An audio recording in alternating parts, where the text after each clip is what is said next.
ನಮಸ್ಕಾರ ಅಶ್ವ ಹೆಲ್ತ್ ಚಾನೆಲ್ಗೆ ಸ್ವಾಗತ. ನಾನು ಅನಿತಾ. ಕರ್ನಾಟಕದ ಉತ್ತರ ಭಾಗದಲ್ಲಿ ಜೋಳದ ರೊಟ್ಟಿ ಅತ್ಯಂತ ಜನಪ್ರಿಯ ಆಹಾರವಾಗಿದೆ. ರುಚಿಯ ಜೊತೆಗೆ ಉತ್ತಮ ಪೌಷ್ಟಿಕಾಂಶವನ್ನು ಹೊಂದಿರುವ ಜೋಳವು ಇತ್ತೀಚಿನ ದಿನಗಳಲ್ಲಿ ಆರೋಗ್ಯಕರ ಧಾನ್ಯವಾಗಿ ಹೆಚ್ಚು ಗಮನ ಸೆಳೆಯುತ್ತಿದೆ. ಪಾಪ್ಕಾರ್ನ್ನಿಂದ ಹಿಡಿದು ಜೋಳದ ರೊಟ್ಟಿ, ಸಲಾಡ್ ಹಾಗೂ ವಿವಿಧ ಖಾದ್ಯಗಳ ರೂಪದಲ್ಲಿ ಇದನ್ನು ಸೇವಿಸಬಹುದು. ಜೋಳವು ಗ್ಲುಟೆನ್ ಮುಕ್ತ ಧಾನ್ಯವಾಗಿರುವುದರಿಂದ ಅನೇಕ ಜನರು ತಮ್ಮ ದೈನಂದಿನ ಆಹಾರದಲ್ಲಿ ಇದನ್ನು ಸೇರಿಸಿಕೊಳ್ಳುತ್ತಿದ್ದಾರೆ. ಇದರಲ್ಲಿರುವಂತಹ ನಾರಿನಾಂಶ, ಪ್ರೋಟೀನ್ ಹಾಗೂ ವಿವಿಧ ಆಂಟಿ ಆಕ್ಸಿಡೆಂಟ್ಗಳು ದೇಹದ ಒಟ್ಟಾರೆ ಆರೋಗ್ಯಕ್ಕೆ ನೆರವಾಗುತ್ತದೆ. ಒಂದು ಮಧ್ಯಮ ಗಾತ್ರದ ಜೋಳದಲ್ಲಿ ಸುಮಾರು 77 ಕ್ಯಾಲೋರಿಗಳಿದ್ದು 17 ಗ್ರಾಂ ಕಾರ್ಬೋಹೈಡ್ರೇಟ್ಗಳಿರುತ್ತದೆ. ಆದರೆ ಇವು ಕಾರ್ಬೋಹೈಡ್ರೇಟ್ಗಳಾಗಿರುವುದರಿಂದ ದೇಹಕ್ಕೆ ನಿಧಾನವಾಗಿ ಶಕ್ತಿ ಒದಗಿಸುತ್ತದೆ. ಜೊತೆಗೆ ಸುಮಾರು 3 ಗ್ರಾಂ ನೈಸರ್ಗಿಕ ಸಕ್ಕರೆ, ಪ್ರೋಟೀನ್ ಹಾಗೂ ನಾರಿನಾಂಶ ಇರುವುದರಿಂದ ಹೊಟ್ಟೆ ಹೆಚ್ಚು ಹೊತ್ತು ತುಂಬಿದ ಅನುಭವ ನೀಡುತ್ತದೆ. ಮಧುಮೇಹದ ಅಪಾಯವನ್ನು ಕಡಿಮೆ ಮಾಡಲು ಸಮತೋಲಿತ ಆಹಾರ ಪದ್ಧತಿ ಪ್ರಮುಖ ಪಾತ್ರ ವಹಿಸುತ್ತದೆ.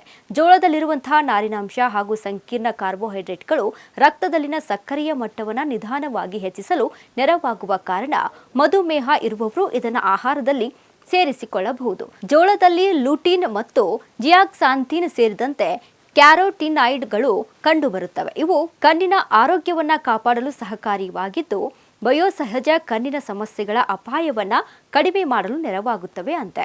ಇನ್ನು ಕರಗುವ ಮತ್ತು ಕರಗದ ನಾರಿನಾಂಶಗಳಿಂದ ಸಮೃದ್ಧವಾಗಿರುವ ಜೋಳವು ಜೀರ್ಣಕ್ರಿಯೆಯನ್ನು ಸುಧಾರಿಸಲು ಸಹಕಾರಿ. ಕರುಳಿನಲ್ಲಿರುವಂತಹ ಉತ್ತಮ ಬ್ಯಾಕ್ಟೀರಿಯಾಗಳನ್ನು ಬೆಳವಣಿಗೆಗೆ ನೆರವಾಗುವುದರ ಜೊತೆಗೆ ಮಲಬದ್ಧತೆ ಸಮಸ್ಯೆಯನ್ನ ಕಡಿಮೆ ಮಾಡಲು ಸಹಾಯ ಮಾಡುತ್ತದೆ. ಜೋಳದಲ್ಲಿ ಫಿನಾಲಿಕ್ ಸಂಯುಕ್ತಗಳು ಸೇರಿದಂತೆ ಹಲವು ಆಂಟಿ ಆಕ್ಸಿಡೆಂಟ್ಗಳು ಇವೆ. ಇವು ದೇಹದಲ್ಲಿನ ಆಕ್ಸಿಡೇಟಿವ್ ಒತ್ತಡವನ್ನು ಕಡಿಮೆ ಮಾಡಲು ನೆರವಾಗುತ್ತವೆ. ಕೆಲವು ಸಂಶೋಧನೆಗಳು ಇಂತಹ ಸಂಯುಕ್ತಗಳು ಕೆಲವು ವಿಧದ ಕ್ಯಾನ್ಸರ್ ಅಪಾಯವನ್ನು ಕಡಿಮೆ ಮಾಡುವಲ್ಲಿ ಪಾತ್ರವಹಿಸಬಹುದು. ಆರೋಗ್ಯಕರ ಜೀವನ ಶೈಲಿಗಾಗಿ ಜೋಳವನ್ನು ಅಕ್ಕಿ, ಗೋಧಿ ಸೇರಿದಂತೆ ಇತರ ಧಾನ್ಯಗಳೊಂದಿಗೆ ಸಮತೋಲಿತ ಪ್ರಮಾಣದಲ್ಲಿ ಸೇವಿಸುವುದು ಉತ್ತಮ. ನಿಯಮಿತ ವ್ಯಾಯಾಮ, ಹಣ್ಣು, ತರಕಾರಿಗಳ ಸೇವನೆ ಮತ್ತು ಆರೋಗ್ಯಕರ ಆಹಾರ ಪದ್ಧತಿಯೊಂದಿಗೆ ಜೋಳವನ್ನು ಸೇರಿಸಿಕೊಂಡರೆ ದೇಹಕ್ಕೆ ಹೆಚ್ಚಿನ ಪೌಷ್ಟಿಕ ಲಾಭಗಳು ಪಡೆಯಬಹುದು. ಜೋಳವು ಆರೋಗ್ಯಕ್ಕೆ ಹಲವು ಪ್ರಯೋಜನಗಳನ್ನು ನೀಡುವ ಪೌಷ್ಟಿಕ ಧಾನ್ಯವಾಗಿದ್ದರೂ ಇದು ಯಾವುದೇ ಕಾಯಿಲೆಗೆ ಔಷಧವಲ್ಲ. ಮಧುಮೇಹ, ಕ್ಯಾನ್ಸರ್ ಅಥವಾ ಇತರ ಆರೋಗ್ಯ ಸಮಸ್ಯೆಗಳ ಚಿಕಿತ್ಸೆಗೆ ವೈದ್ಯರ ಸಲಹೆಯೇ ಅಂತಿಮವಾಗಿರುತ್ತೆ.